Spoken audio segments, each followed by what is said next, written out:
그 다음에 또 우리가 살펴봐야 될 게 장로교회인데요.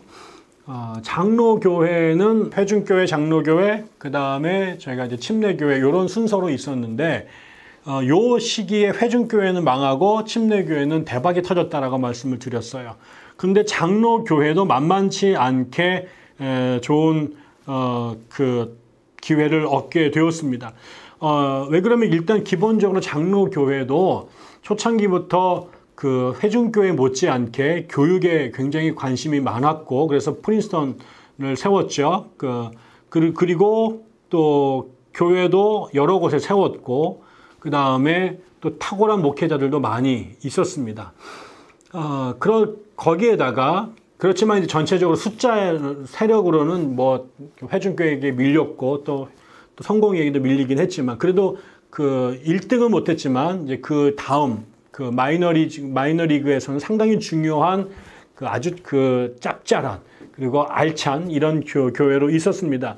거기다가 이제 그 남북 전쟁이 터지고 나서 그 전쟁을 적극적으로 참여를 했단 말이에요. 그래서 그 당시에 그 얼마나 장로교 사람들이 미국 독립운동에 적극적으로 참여했는지 그냥 그 많은 사람 어떤 그 당시에 다트머스경이라는 사람이 남긴 말에 의하면 모든 반란의 근저에는 장로교가 있었다라고 표현할 정도로 그리고 영국에 대한 반란군들을 다른 말로 장로교 반란군이라고 부를 정도로 미국의 독립운동에 장로교인들이 굉장히 열심히 참여했었다라는 거죠.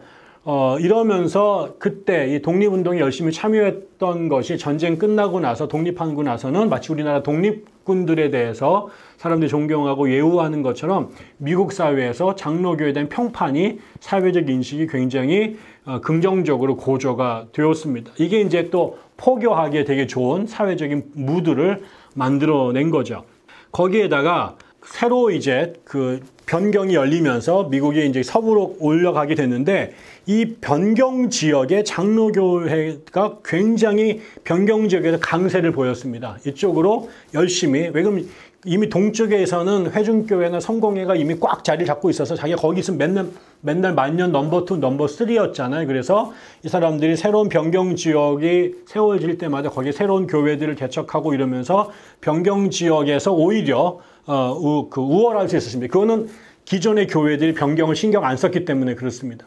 그래서 그 버림받았던 지역들, 그러나 새로운 역사가 열릴 준비가 있던 지역들에 장로교회가 눈을 돌렸는데 그게 되게 유효했던 것이고요.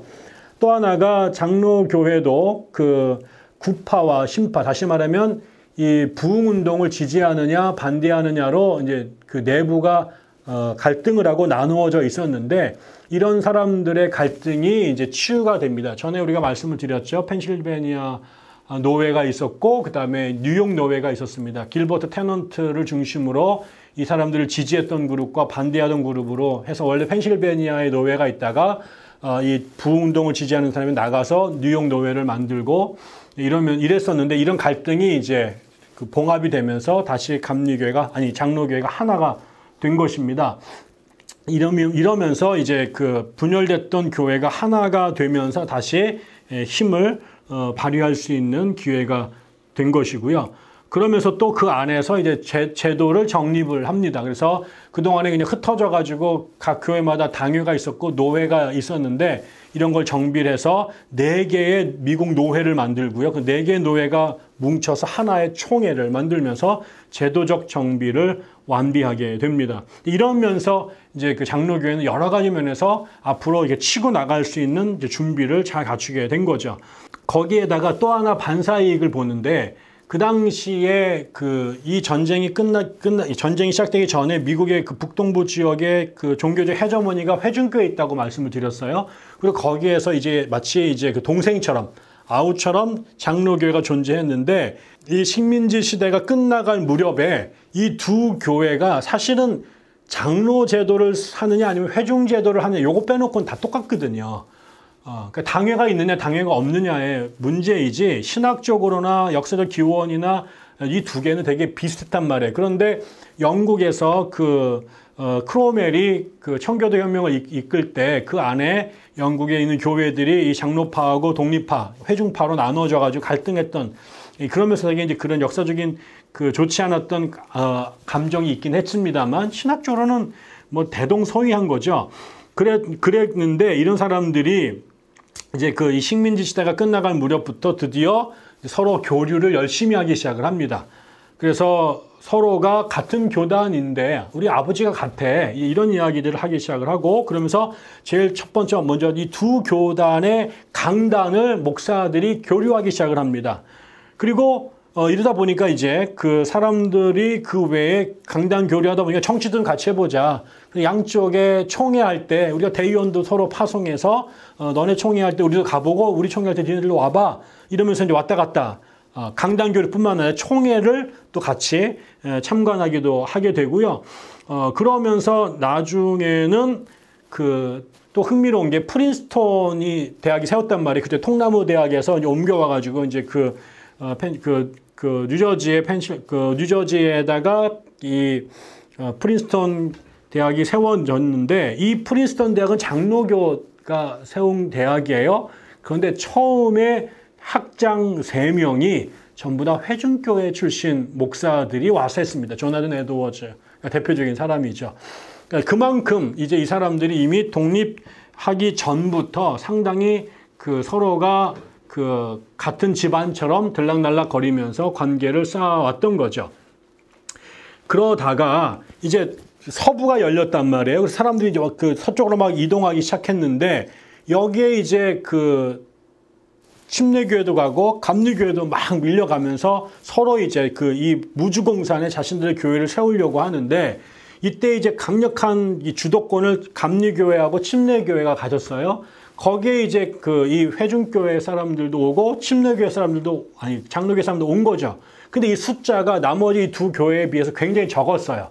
그런데 자기네들끼리 싸워야 될 이유가 별로 없잖아요. 지금 자기네들이 경쟁해야 될 것은 이게 아니라 이 그 침례교회나 감리교회 같은 사람들인데, 이러면서 우리가 얼마 되지도 않은 곳에서 서로 나눠져 가지고 교회 따로 세우느니 우리 힘 합쳐 가지고 한 교회를 세웁시다.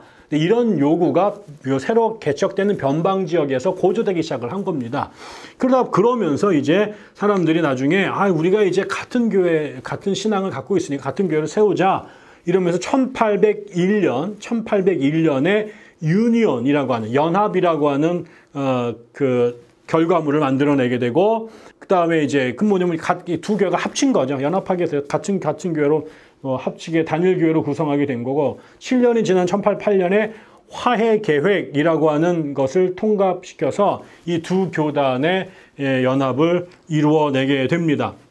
그래서 이제 뉴욕, 오하이오, 인디애나, 일리노이, 미시간, 위스콘신, 이게 전부 다 뭐냐면 서부가 개척이 되면서 처음 만들어진 이 에팔레차 산맥 너머에 있는 그 당시에 이제 서부죠. 지금은 미국의 중부에 해당되는 지역인데, 이 지역에서는 장로교회하고 회중교회가 하나로 존재를 했습니다. 30년 동안. 나중에는 또 결국 그게 다시 갈라서게 됐습니다만, 이 변방에서 이 새로운 그 선교지죠. 선교 개척지에서 우리가 다른 교단과 또 경쟁도 해야 되고, 상황이 나쁜데 똑같은데 뭐 교회를 두 개 따로 세울 필요가 없다고 생각이 들어서 두 교단이 하나로 존재하는 시기가 되었던 거죠.